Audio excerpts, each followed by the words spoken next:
to Gambling with an Edge with your hosts Bob Dancer and Richard Munchkin. Bob Dancer is America's premier video poker writer and teacher. He's written 10 books, including Video Poker for the Intelligent Beginner and the best-selling $1 Million Video Poker. He helped develop the computer software Video Poker for Winners, and in 2004, he was inducted into the Video Poker Hall of Fame. Richard Munchkin has been a professional advantage player for over 30 years and is in the Blackjack Hall of Fame. His book, Gambling Wizards, Conversations with the World's Greatest Gamblers, is a testament to the many ways you can succeed at gambling. The goal of the show is that you'll be a more knowledgeable gambler tomorrow than you were yesterday. And now, here are Bob and Richard. Good morning. Welcome to Gambling with an Edge. I'm Bob Dancer. And I'm Richard Munchkin. Our guest today is attorney, Blackjack Hall of Famer, and good friend of our show, Bob Nersesian, who, perhaps this time only, we're referring to as Las Vegas's own Bob Loeb. Bob Nersesian, welcome to Gambling with an Edge. Thank you, and thanks for the compliment. Bob, we always referred to Bob Lowe as Chicago's Bob Nersesian, and he was so good a couple months ago that we're going to turn it around. But since you guys are friends and respect each other, it's no big deal, I guess. I actually wish I had his constitution. Oh. What country do you live in? Yeah, you're right. All right, good. All Good right. question. In the past few days, we received an email addressed to gamblingwithanedge@gmail.com. Seems this guy wants to play in Lithuania, where the casino is run and maybe owned by MGM. For him to get the comps, he has to send 5,000 euros front money, which is about $5,500. He wants to know if it is safe trusting an Eastern European country with his money. Richard, you've traveled some in Europe. What do you have to say about this? You know, I don't know anything specifically about Lithuania. I have put up front money in foreign casinos before, but I have no idea about Lithuania. But what I would do is I would go onto either BJ21 or Blackjack the Forum, both very popular websites for blackjack players. And they have a sub-forum about foreign play. And I would ask if anybody has played there and get some feedback from people. And there are definitely quite a number of foreign players on both sites. And I would investigate it in that way. So, all right. As I say, I don't have a specific knowledge of Lithuania. You know, can I tell you, Bob? We also have a question from a listener who tweeted it at us. Tweeted it. Our tweeted first it tweet of the day at RWM21, and they want to know: can hand pays on slots be split if you're playing with a friend, or will the casino only generate one W2G regardless? And you're asking me or Bob? I'm asking. I figured you would know better than Bob would on this one. You need to get the casino to cooperate with you. There's some salesmanship in that. Now, there is an IRS form 54, 57, something like that, which allows you to split jackpots. And sometimes the casino will go along with that, and sometimes the casino won't. Okay, so it just depends on which casino you're in. And your salesmanship. Some people can talk anybody into anything. Some people around whom whores play hard to get. So, just different people have different skills in talking people into things. Now there's a phrase I hadn't heard before. Well, you learned something on this show. That's our goal of our show. You know more tomorrow than you did yesterday. Yeah. All right, another email wants to know, I guess it's mainly Richard and I, when we were beginning gamblers, and maybe today, what did we tell people when they asked us what we did for a living? Now, sometimes I use Stanford Wong's line of I'm into short-term investing. I also told people that I was a dance teacher. Never mind that the job was for a couple evenings a week in a country western bar, paying $50 a night. But But if I wanted to get laid, that was a more fruitful direction to have the conversation go into than if I could count down a blackjack deck. Now, Richard, what did you tell people? It really depended and still depends entirely on who the person is, where we are, whether I want to get into a long discussion. If I want to shut it down very quickly, I used to say I was a probabilities engineer. Probabilities engineer. And sometimes I'll just say I'm a writer. I was actually more concerned about it with my children because I used to live in Stepford land. I mean, where I used to live was about as white bread conservative as you could get. And I didn't want my kids to suffer any blowback. So my son came home from kindergarten one day and said, the teacher wanted to know what you do for a living. And I said, what did you tell her? And he said, I told her you play blackjack. And I said, if next time they ask, just tell them that I'm a writer, because I'm sure it went way over the teacher's head. I'm sure she thought, he had seen me playing a video game or something. But So, Bob Nersesian, what do you tell people when you're too embarrassed to tell them you're really a lawyer? Well, wait a minute. I got to wake up. I fell asleep on that probabilities engineer line. What do I have hidden it. You got to play to your audience. That's it. Okay.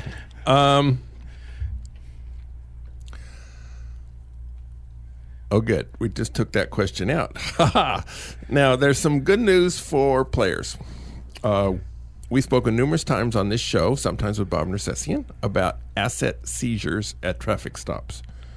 A couple of years ago, 2 California poker players had a little more than $100,000 confiscated by the police in Iowa on a trumped-up traffic stop. Eventually, $90,000 of that was recovered, but $30,000 went to the lawyers.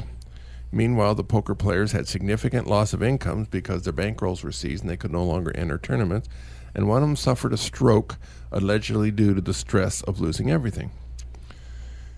In the lawsuits to recover the money, the plaintiffs also named the police officers individually and a company called Desert Snow, a company that trains officers to conduct searches in such a way that yields money to confiscate, including targeting out-of-state license plates. Recently, a federal judge ruled that the lawsuits against these officers and Desert Snow may continue. In the order from the district judge, the judge described Desert Snow as follows. Desert Snow trains law enforcement officers that the following factors are indicators of criminal activity: dark window tint, air fresheners, trash in the vehicles, inconsistent or unlikely travel stories, vehicles on long trips that are clean or lack luggage, so either there's trash or it's clean, either one gets you, a presence of energy drink, lay off the Red Bull. This is every teenage boy in America. Drivers that are too talkative or too quiet, designer apparel, I guess, I'm not sure, multiple cell phones, multiple I assume means 2 or more, rental vehicles, physical signs of nervousness, such as sweating, swallowing, face redness, or pulsating carotid artery. Desert Snow's marketing specialist stated that drug interdiction suit's ability to seize motorists' cash is a tax-liberating gold mine for the communities and is turning our police forces into present-day Robin Hoods. This is for the judge's order. All right, Bob Nersesian. Having a case move forward is a step in the right direction, but it doesn't mean this is over by any means. What do you think of all this? Well, the one thing I'm hearing in there is that they, like you're alluding to, crossed an incredible threshold. And the one I'm looking at, reading between the lines, is that they still gave up $10,000 to get the 90 back. Generally, in these types of situations, if you admit or forfeit anything, the courts in the subsequent civil suit will use that partial forfeiture or concession as an admission that there was at least probable cause, and therefore you don't have, or you've admitted that what they did was correct.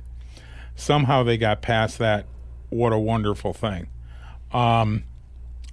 The other part, from what I just heard, and you asked what I think about it, and in the book coming out soon, there's a chapter on a lot of this, and these conflicting indicia of criminal activity are just twisted, and the courts go to them all the time. Heading towards a drug destination city, coming from a drug destination city, being within 4 states of a drug destination city. It doesn't matter. If you're in a car and driving, these people have been, I'm actually surprised that there's a training organization out there that has to teach someone that you can look at something. For instance, Bob, you're blinking right now. Oh my God, there must be cocaine in your pocket. And that's the way it works. Yeah, Mr. Sherlock Holmes right here on the show. So, well, and this carries through to the even further stuff of they don't even have to tell the truth. The police. The police. When it comes time to support what they're doing, you then run into things like, and we've all heard this or seen it in the paper, and people die over this. He made a furtive move. I've been living on this earth for 58 years, and I don't know if I make a furtive move from one second to the next. Well, you just scratched your nose. I think that might be one. Thank you for toning down on what I did with my nose. So, and then, well, you thumb and forefinger, folks. Oh, okay. Let's get graphic now.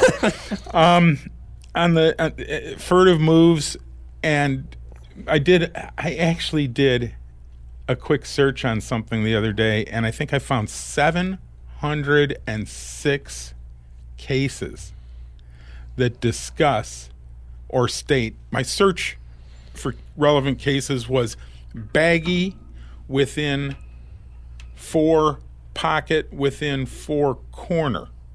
Now, what does that search show you? Baggie. That's drugs. Okay. Pocket and corner. I then started searching. I was right on. The first 6 hits were the police officer observed a corner of a baggie sticking out of the subject's pocket. Now, again, I've been living on this earth for 58 years. I have never seen a corner of a baggie sticking out of a pocket. But if you look at suppression motions and what you do with police searches, apparently we are suffering an epidemic of shown baggies. Right. They're everywhere. Moreover, and this is the part that just frustrates me, because everything we have here says that our judges are our bastions of liberty. They're here to protect us, okay? And every single time, no, I did find an exception. I found one case where the judge said, there's no baggies sticking out of pockets. But for the most part, it is always the same line. I find the officer's testimony credible, and the denial by the defendant, who was actually arrested and was carrying drugs and therefore lacks credibility, incredible. And the person goes to jail or whatever. And baggies don't only denote, well, here's one I'm actually dealing with at the moment, okay?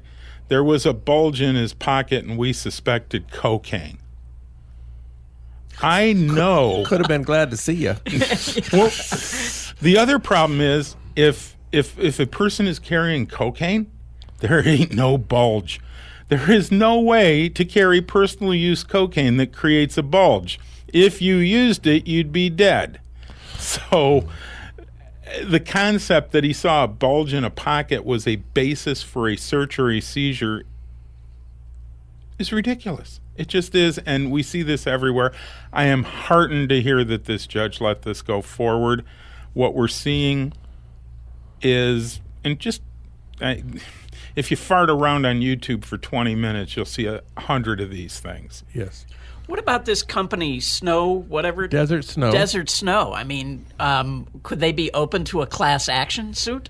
I think that they're in the business. I mean, I can't say that because I'll end up in that liable situation. But I find it ironic that they name their company after drugs, and it seems to me that might be an indication of somebody who is looking at seizures for an entirely different reason. But what about it? What was the last part of that question? Well, could they be open to a class action? Geez, I wish I hadn't heard the question. All right, so class actions are bizarre, expensive, and I am not in the realm of attorneys that can address that because I wouldn't touch one with a 10-foot pole unless I was referring it to somebody who was going to throw me a referral fee. And So we'll ask you a different question on a different subject. This situation isn't gambling, but if the allegations are to be believed, it's clearly a case of being an advantaged player. A man named Robert Chatt, a Florida man, apparently discovered a nice glitch in the Choice Hotels frequent visitor program. For every stay in the hotel chain, or maybe certain other purchases, you get awarded bonus rewards, which may be redeemed for a variety of things. Apparently, Chatt found that if he makes a reservation online using his Choice Hotels account number, and then he cancels the reservation, he still keeps the bonus reward points for that reservation. So he made lots of reservations, canceled some of them, and accumulated almost $50,000 worth of goodies, which he redeemed at places such as Dunkin' Donuts, Target, Applebee's, and Home Depot. That's a lot of donuts, but at Home Depot you can go through $50,000, I suppose. Anyway, the hotel chain is suing him for abuse of their system. Chatt said in a newspaper interview, which probably took place before he had an attorney to tell him to shut up, that he didn't do anything wrong, and if the hotel chain gave him too many bonus points, it's their fault and not his. What do you think about this, Bob Nersesian? I think he should have been more under the radar. Seriously, this is an issue for prosecutors everywhere.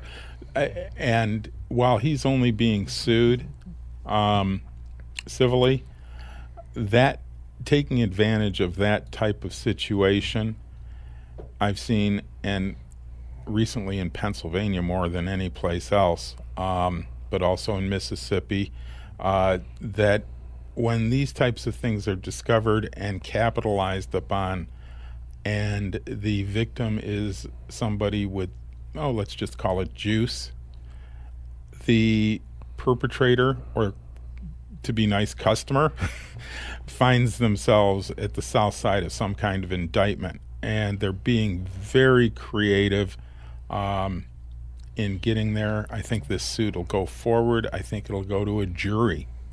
And Wow. It's going to be up to the jury to decide. Pennsylvania, for example, would take this and say there was a computer on the other end of this. Therefore, this is hacking. Hacking. Yeah.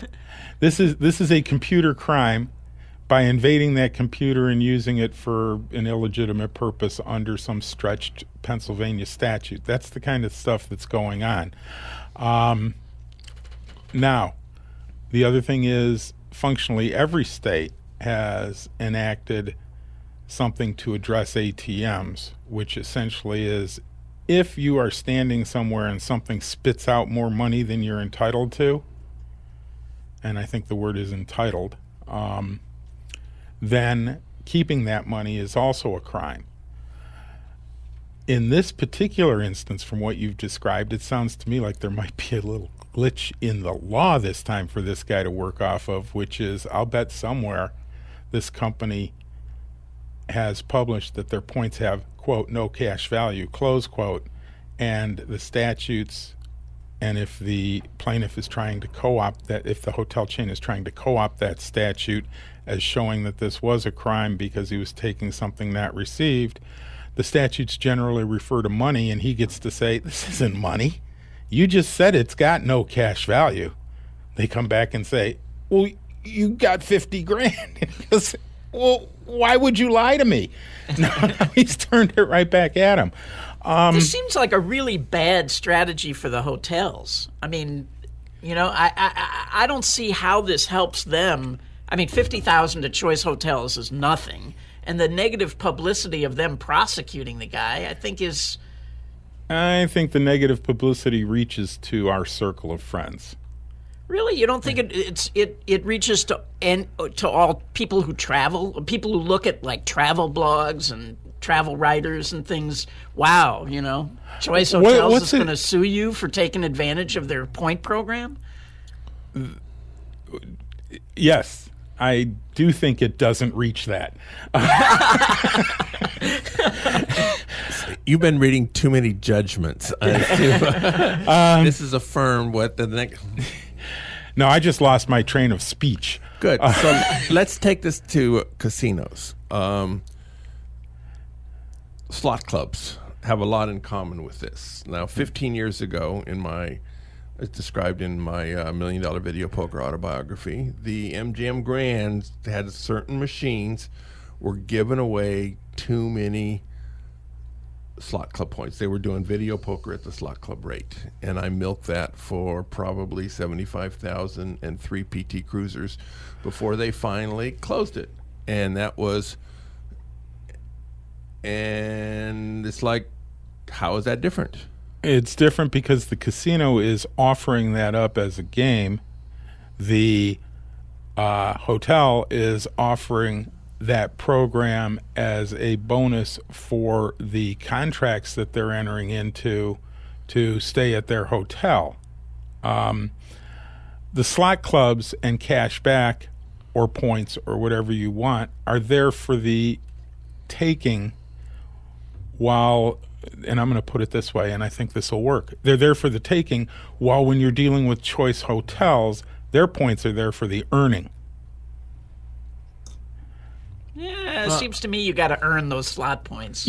Well, they expect you to earn them, but they're the ones who put it out there in such a way while you're playing their game in a competition that gave you the bonus. There's no competition with Choice Hotels. Sure, there's no game. Well, it's whether you stay at Choice or Marriott or Hilton or something. There's a definite competition there. To me, the difference is when you play video poker, the casino sets the rate and they say, we're agreeing to give you this many points for you playing this game. In the hotel, they're saying, if you stay with us, we'll give you this many points. Exactly. And the guy isn't staying there. He's just making a reservation and canceling it. They're not getting their end of the deal. Here's the equivalent. If you went up to a slot machine and you put in $1,000 and then just hit the cash out button and you found a slot machine that would give you slot club points just for having put the money in and taking it back out, to me that would be the equivalent case. And I'm sure the casino would frown upon have a that. shit feel. Not only frown upon it, but in both cases, the last one Richard described and the hotel, the person giving up the points got nothing in return. And when you play the slot clubs, they're getting your action in return. Right. In the particular example, in my case, it was they were giving away more than they intended to.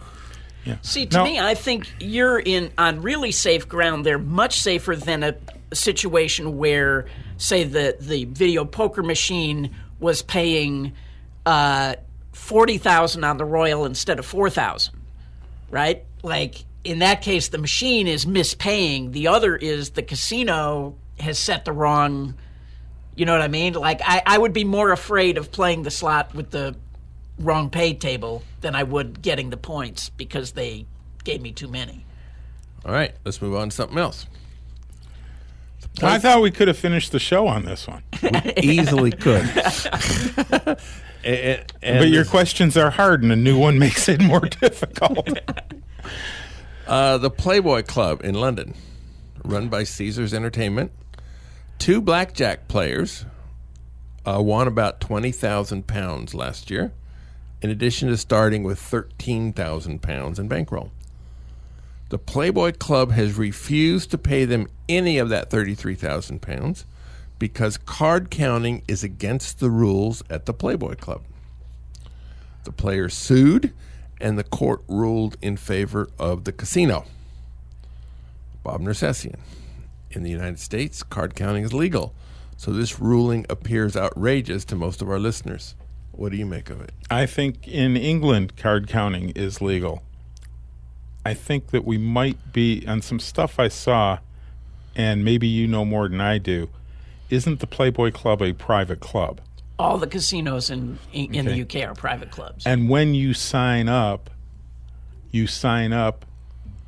according to their rules. Yes. That's a contract, okay? And if it's said in those rules, there's no card counting allowed, I can understand the rationale for the decision. Even Simply, keeping their front money? Well, not their front money. Come on. Yeah, because they've kept the front money as well. But I get it the other way.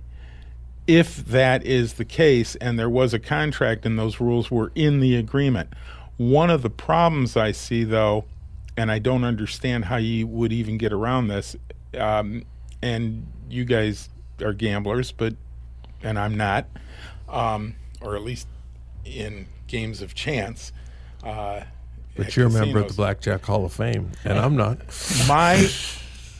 My gambling, everything I do, because I'm a plaintiff's attorney working primarily on contingent fees, is a gamble. Yes. And it's also a competition. I think I live a life very analogous to what the gamblers do in that sense. But that is an aside. With the gamblers I know, centering on card counters, they card count by rote. Yes. Okay? If they've moved forward and they are now a hole carder, or they've got another sophisticated thing, or they've switched over, if they're sitting at a blackjack table and they think they're shuffle tracker and that's where their big money is, they can't sit there and not count. Is that true? Yeah, I have to say I have had this conversation with numerous people. Do not count the cards. Do not do it. You can't do it. And they say that. I can't not do it. So with that being the case, they've entered into a contract with people where it's impossible, and that puts extra modalities or considerations into the mix with what they're saying. What they're essentially saying is, if you know how to card count, you can't enter into a contract with us, and we can't enter into it. But the corollary is, we can't enter into a contract with you, and the whole thing should go down the toilet. I don't get how they would even argue that they get to keep the $13,000. I think that this, in all likelihood, is going to do something that I've heard suggested as well, which is don't go gamble in England under any circumstances. This can be extended, Lord knows how far. But remember, it wasn't that long ago.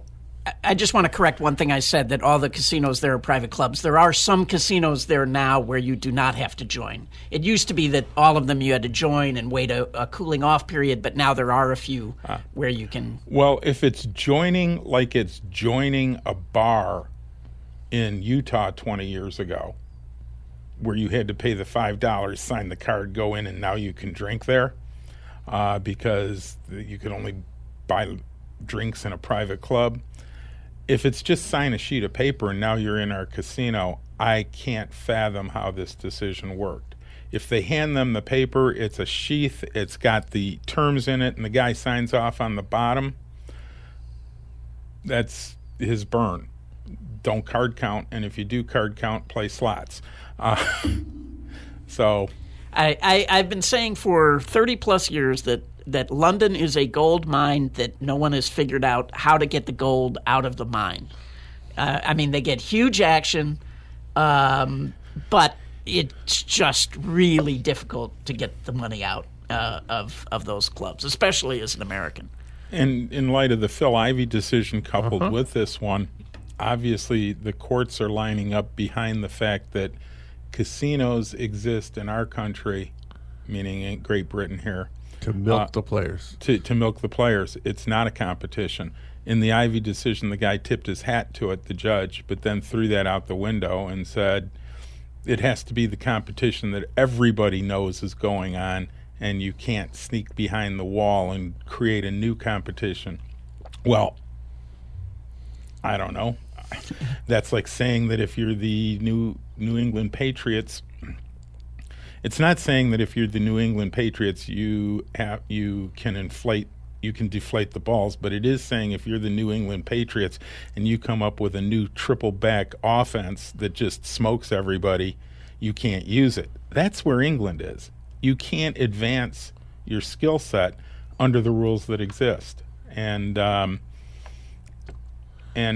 so I guess the thing we're all going to do is, if we look at England, is someday go back to a point where we're not even throwing dice, we're throwing bones, because nothing can advance or change.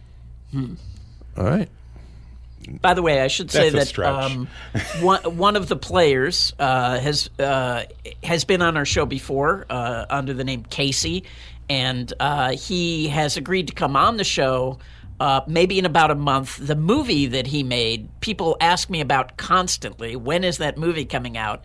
He assures me that they really, really are finishing it now, and so maybe within about a month they should be completely done. He'll come on at that time, both to promote the movie and tell us more about this particular case. Which movie is this? What was the name of it? Was it Inside the Edge? I don't know. Is this the traveling guy? Yeah, where he went to, the movie shows him going to all these casinos under all different disguises. I think I'm on the YouTube trailer for it, and I don't even remember how or when, and I know I never saw the movie. It was like 4 years ago that they were working on it, so yeah. All right. We got a little bit of time. Last week, Richard mentioned on the air that it was unfair for casinos to care whether video poker progressives at a high number were being played by pros or non-pros. I disagreed at the time, but I didn't think we had the time to get into it. Let's assume we have a bank of 8 machines of dollar games that become 100% EV-wise when the progressive hits $7,000. The progressive is now at $10,000. So players have a 1.5% edge. Every seat is taken. Further, there are other players milling around hoping to get a seat if somebody leaves. Now, if everybody's quiet, there's no problem and the slot director doesn't have to make any decisions.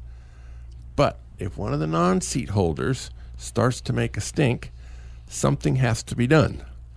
If the players waiting are regulars at this game, and the people at the seats are all strangers to the casino who just happen to know each other, this makes the solution easy. The slot director wants to keep his regular customers happy because they pay his salary. And if one of them hits the progressive, they're going to lose it back in the casino in the next month or so. If a pro hits it, the money's gone from the local economy. So the slot director may try to figure out who the leader of this team is and negotiate for a few seats. He might say, I need 3 seats for regular customers. A smart team leader will say, sure. Sometimes the slot director will overreact and kick off everybody he doesn't know, including team members and non-team members who just happen to be there. It's not right. It happens. Not everybody is good at making decisions if there's a lot of shouting going on. And the smaller, more local a casino is, the more likely a large group of non-regulars will be kicked off the machines.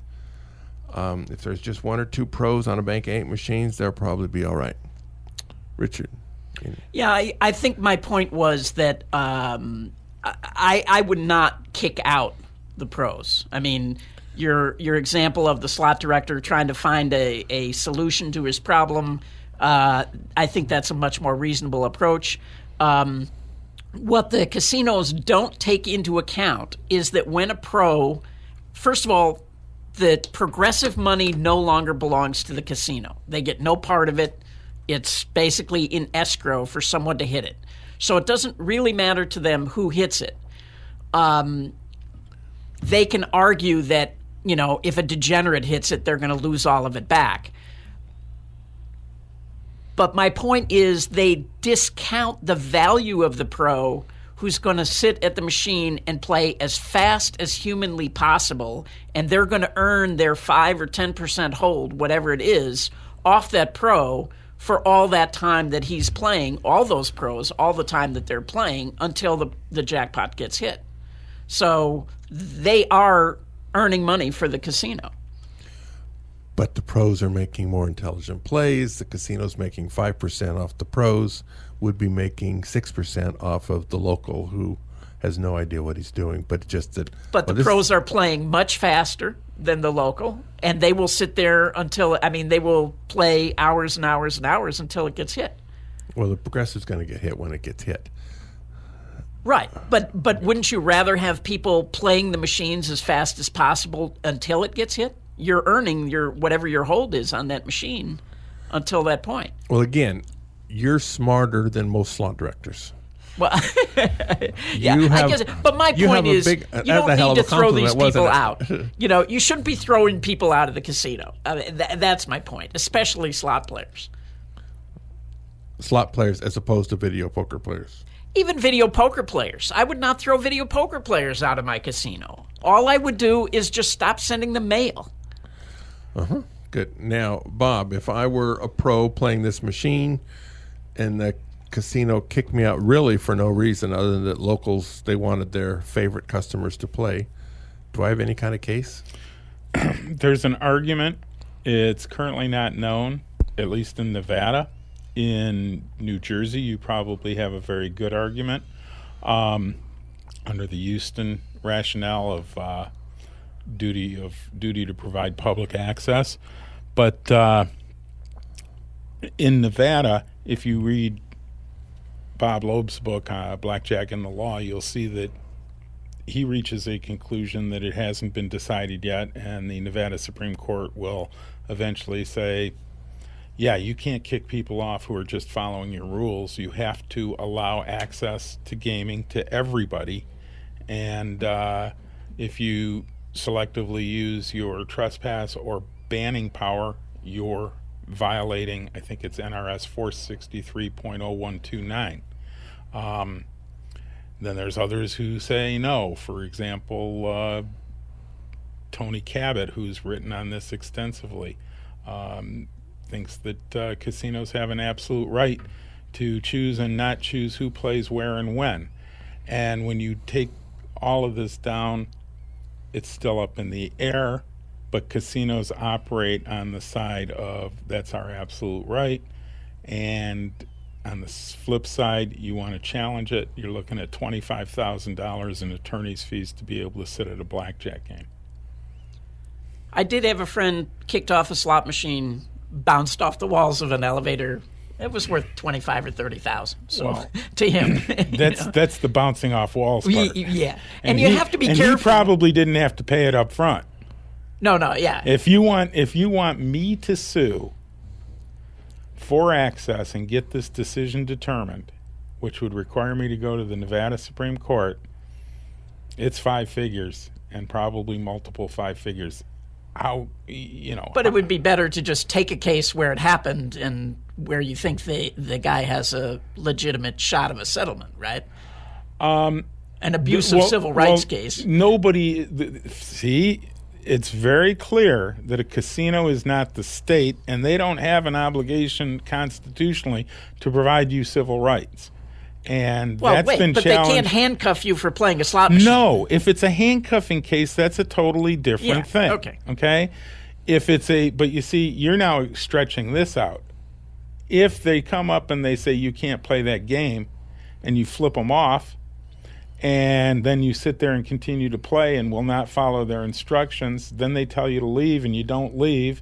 Now they slap the handcuffs on you.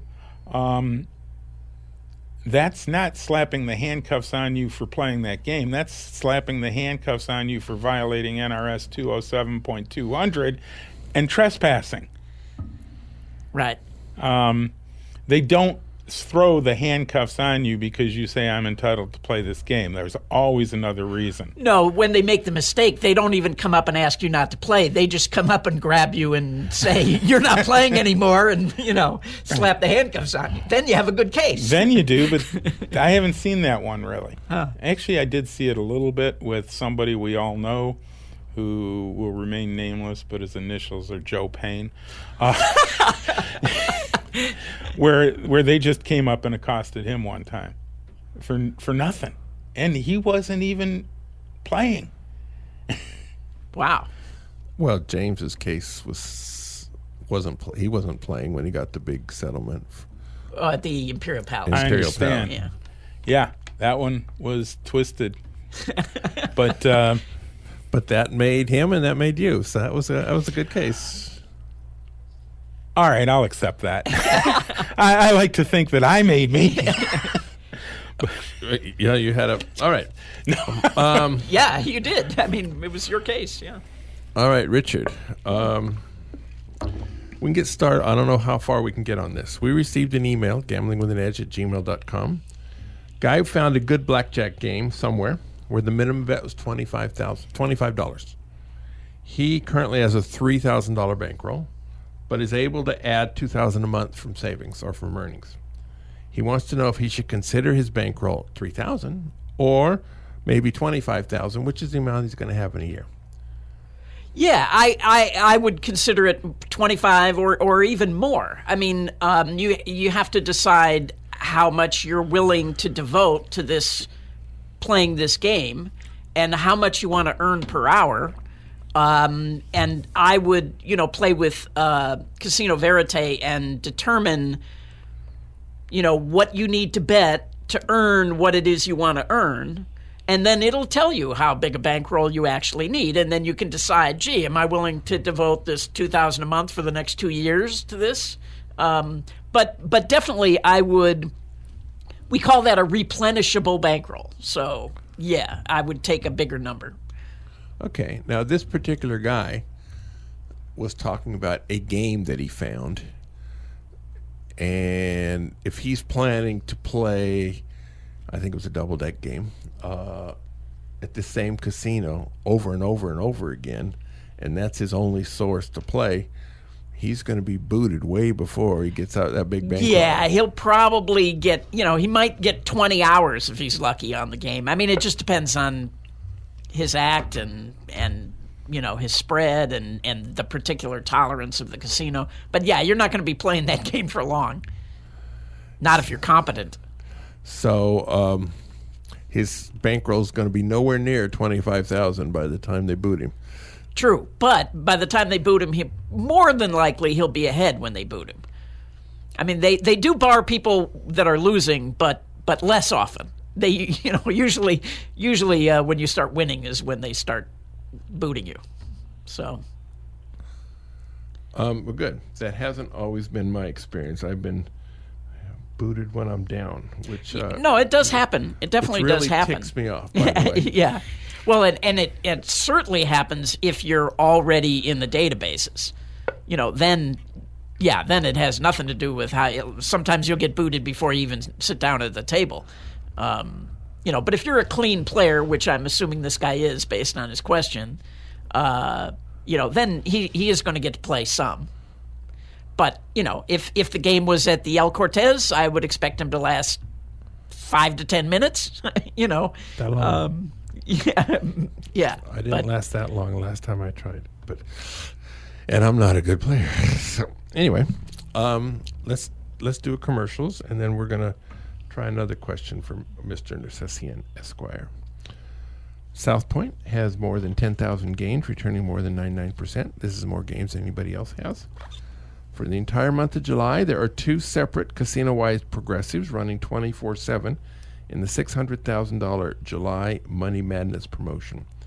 The bigger the 2 progressives begins at $10,000, must be hit before it reaches $25,000. One winner will get the big prize each time, and everybody actively playing with a player's card earns $25 in free play when the jackpot goes off. Immediately thereafter, it resets at $10,000 and begins to climb again. Simultaneously, There's another progressive starting at 1,000 and must be hit by 2,500. This too will start again immediately after it hits and is predicted to hit 3 times a day all month long. At the Palms, they were weekly 7 p.m. drawings on Friday. Winners share $10,000. You don't need to be there to win, but you need to claim your prize by midnight. There are ticket multipliers Friday afternoon and Friday evening. PFP, play for prizes, is for Albertsons. This time, Albertsons is a supermarket. It's for, I don't have the cards in front of me, but they're also for other supermarkets that are related to Albertsons in different parts of the country. The gift cards may be earned and redeemed Monday through Friday at a rate of 0.20%. You keep your points. At videopoker.com, it's the best place to play a lot of games. If you sign up for a gold membership, $8.95 a month or $79.95 a year, this allows you to get correction on most of the games. It's a good place to practice quick quads, for example. You can get the strategy from me or the Wizard of Odds website, but if you want correction, go to videopoker.com. The game of the week is Double Super Times Pay. This is a 7-coin per line game where periodically you get bonuses from 2x to 10x at 2 separate times. There is no change to the basic strategy to the game, and the Double Super Times Pay feature adds approximately 0.5%. So with considerable variance. Rarely, but still sometimes, the multiplier turns out to be 20x, meaning 10x on both, and it mostly happens when you get dealt royal flushes. Dealt royal flushes occur every 650,000 hands, more or less.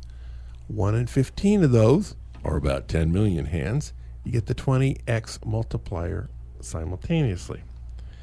Now, this dealt, so if you're $1.10 play, you pay $35 a hand. A dealt royal is usually only 40,000. But if you get that multiplier 1 in 15 times, it's 800,000. So this has to be factored in to the return. So this is over 0.1%. So if you take that out, because once every 10 million hands, come on, it's not going to happen. It would happen to me. Yeah, well. Because I'm lucky. Good. Well, it's actually happened to me, not that particular one. But yeah, some of these long things, you play enough things, you get dealt royals and stuff. Not me. You haven't played that long. It's a large factor in getting dealt royals is how many hours your butt's been in the chair. So it's about 1 in 15 royals is dealt. So have you had 15 royals yet, Bob? No, but I've had a dealt royal. Oh, good. Actually, it was on a really cool game, too. The one where you're playing 3. The one where you're playing 3 hands at once. Triple play. Yeah. Well, no, it wasn't triple play because... Oh, the 4 hands with the multiplier. That would be multi-strike. Yes. I hit it on the 3rd row up. Good. That's a 4 times multiplier. Oh, it was wonderful. Oh, good. Good. He's smiling. He's beaming. Just thinking about it. Good. Good. All right. Good. So, so even though, so this 20x multiplier on the dealt royals, every 15 times you get it, adds more than 0.1%. So it's really like it's only 0.4% better rather than 0.5% better. But it might happen. All right. So Bob Nersesian, you've been talking about this book that is almost out. Anthony Curtis tells us the ball's in your court. Is it going to be out this week? What's the story? It's not out. It's not out this week. It's done. Okay. The only thing we're doing is a historical glitch in the software transfers caused the footnotes, and as I said before, this book is much more academic than anything I've ever tackled before. There's probably over 1,500 footnotes. they dropped out, and we're trying to reinsert them. Oh, wow. Oh, sounds like Lori's having a lot of fun with that. Did you write it in some weird program? Yeah, it's called Word. Oh. Well, over at Huntington Press, they use Apple computers for the most part. Were you using a PC or an Apple? Word, which would be a PC. Well, they have Word for yeah, Apple. They have too, Word but- for Apple, but Um, it's possibly that translation. If it sounds like I'm trying to say something, look, Kurt and my editor, Deke, When he just- says Kurt, he means Anthony Curtis, by the way. just incredibly helpful and patient and wonderful to work with. So, But now you can officially say the ball is in their court. no. Oh, why, you have to correct it? Yeah, they don't know where the footnotes go. Well, they can see the little asterisks or the ones. Wouldn't that be nice? That's not showing up either? Oh, my God. What a nightmare. Yeah. 1,500 of them? But they have older drafts of the... I have the older drafts. Yeah, they do too, but we can't. It's just a glitch, and we're working through it. It would seem like if you have the older drafts and the footnotes, you could hire somebody at a reasonable rate to go through and kind of put them in there, wouldn't you? No, because frankly, the footnotes, you need to be able to know that footnote was inserted in the right spot. If you go off one footnote, you're going to get gibberish for 16 chapters. Okay, because you're A lot of you're academic unsequenced. books are that way anyway. They certainly are, and I want to make sure that mine isn't. Do you have any ETA on this book? You'd have to ask Kurt, but certainly this year. I thought he said fall. Yeah, but okay. I'm, Interesting side note. Yes. I took the deposition last week of a game protection person for one of the majors. And One of the major casinos. yes. Uh-huh. And I don't have any really special insights to give, except that it started out from the perspective of what makes you think you know anything about game protection? To me. Oh, this is somebody like at Ted Whiting's level or somebody at that pretty high? He was pretty skilled. Uh-huh. And the idea that there was a lawyer out there that understood what he did and how it worked just it flabbergasted him. Uh-huh. I thought that was interesting. So you had a sounds like the testosterone yeah, when was can we flowing. talk about this case? When can we This one's just getting started, obviously. The fact that he was a game protection person is actually just an aside. But we did go into it somewhat, and the insulting glare and dismissal back was soon dispelled. he soon I mean, how good can he be if he doesn't know who you are already? Why, thank you. No, I mean, seriously, right? If you are in this business and take it seriously, how could you not know who you are? I don't know that the game protection circle is going to hit on me unless I've sued you. Well, but the game protection circle certainly should know who James is. And if they know James's story, they ought to know you. Okay. I mean, thank you for giving me so much credit. well, I don't know. But I mean, right. I'm always amazed that people know as little as they do about their jobs. All right. Thank you, Bob Nersesian. Thank you, Richard. Go out and hit lots of royal flushes, everybody. Good day.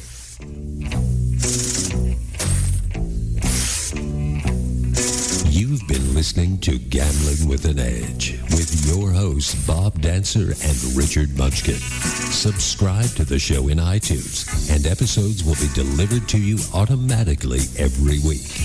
Archived versions of past shows may be found at bobdancer.com and richardmunchkin.com. We welcome emails at gamblingwithanedge@gmail.com.